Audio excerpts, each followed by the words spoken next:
There have been many NBA stars who have been forgotten over the years. That was especially the case in the 2000s.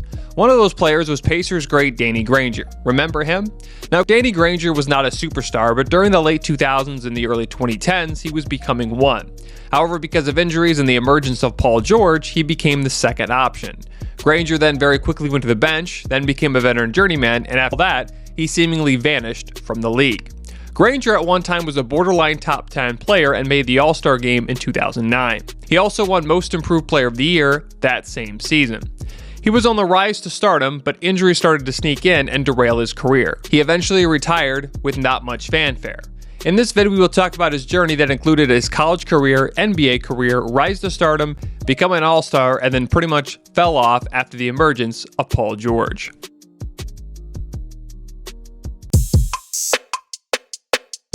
That leaving to Granger. Oh, you gotta be kidding me. You gotta be kidding me. He just won the game. Danny Granger was a McDonald's All-American during his time in high school. He was a 4-year letterman at Grace King High School in Louisiana. Granger was very highly recruited during his school years and was even accepted to Yale University. However, he chose Bradley and enrolled in college in 2001. In his first season at Bradley, he averaged 11 points and 7 rebounds per game. Because of his great freshman season, Granger was selected to the Missouri All-Valley Conference team.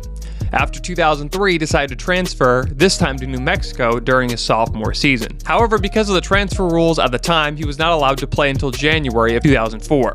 Granger later said the reason for transferring from Bradley was because of head coach Jim Less's tactics, which included being verbally abusive. In his junior season at New Mexico, he had a great year and averaged 19 points, 9 rebounds, 1 steal per game, and 1 block per game.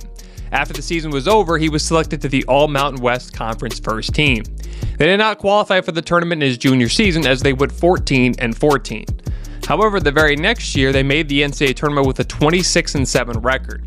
Granger had another great year as he had similar numbers to his junior season, but this time he had 2 blocks and 2 steals. For the second straight year, he led the team in scoring, rebounding, steals, and blocks. Granger became the first player in New Mexico history to have 60 assists, blocks, and steals in just one season. New Mexico ended up beating Utah in the tournament championship game, and because of his great play, Granger was named Most Outstanding Player of the entire tourney. He ended up finishing runner-up for the Conference Player of the Year. New Mexico ended up falling to Villanova in the first round of the tournament. A few months later, Granger was selected 17th overall by the Pacers in the first round of the 2005 draft.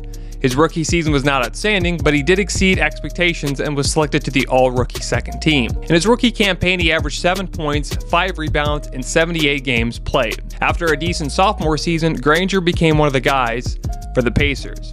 In his third season, he led the Pacers in scoring for the first time and averaged 19 points. Also during that season, Granger set a franchise record with the most consecutive free throws made, with 65 in a row. The record was previously set by Pacers legend Reggie Miller. After the year, Granger signed a contract extension that was worth $60 million over 5 years. In 2008 and 2009, Granger blossomed into a star. In his fourth season, Granger averaged 26 points per game, which was top 5 in the league. He made his first All-Star game and won the league's Most Improved Player of the Year. Despite the great season from Granger, the Pacers missed the playoffs with a record of 36-46. The very next season, the Pacers did not improve and only won 30 games, 6 less from the previous year. Granger, however, still had a great year despite the Pacers missing the playoffs again. He led the Pacers with 24 points per game, which was the 8th best in the NBA. After the season was over, Granger helped the USA win the FIBA World Cup. In the 2010 season, Granger once again led the Pacers in scoring. Indy still had a losing record, but this time 37 wins, which was the most since 2007. In that season, Granger averaged 24 points and ranked 16th best in the association. For the third straight season, Granger led the Pacers in scoring. Despite his great season, Granger did not make the All-Star game, even though a year similar to the one before, but he still performed well. The very next year, Granger led the Pacers to 42 wins in the shortened lockout season. The Pacers lacked the 3rd seed in the East. They won their first playoff series since 2006 as they defeated the Magic in 6 games. But the season ended with a loss to the Heat in 6 games despite leading the series at one time, 2-1. During that year, Granger averaged 18 points and led the team in scoring for the 5th consecutive season. In those playoffs, the Pacers unknowingly started a rivalry with the Heat, who they would face 2 more times in both 2013 and 2014. In the series versus the Heat in 2012, the most notable thing that happened was Lance Stephenson holding the choke sign during LeBron James' free throw, in which he missed them both. The Pacers would go on to lose the series in 6 games. During those playoffs, Granger averaged 13 points. After the 2012 season, the Pacers were going in the right direction. With Granger improving every season and the emergence of a young Paul George and a young Roy Hibbert, the Pacers had the talent and chemistry to go far the very next season. That is exactly what happened in 2013, but Granger would not see the fruit of the Pacers' success. Granger started to struggle with injuries during this time, and for the first time, he would miss most of 2013 with a knee injury. Granger missed the first 55 games of that season. He returned, but after playing 5 games, he was once again shut down before the playoffs started as he was still dealing with a knee injury. He missed a total of 77 games in 2013. The injuries started to pile up for Granger. His injuries were affecting his playing career, and he would not play a full season again. His brief stardom was coming to a close after it seemingly had just begun. Despite not having Granger, the Pacers had a great year and won 49 games, which for the second straight year was good enough for the 3rd seed in the East. In early April, Granger had knee surgery, which ultimately ended his season. However, despite not having Granger in the playoffs, the Pacers made the conference finals for the first time since 2004, after they defeated the Hawks and Knicks. Once again, the season would end with a loss to the Heat in a tough 7-game series. The Heat would go on to win their 2nd straight championship with a victory over the Spurs in 7 games as well. In that season, Paul George was becoming the main man in Indy and was selected to his first All-Star game and also won the league's Most Improved Player of the Year.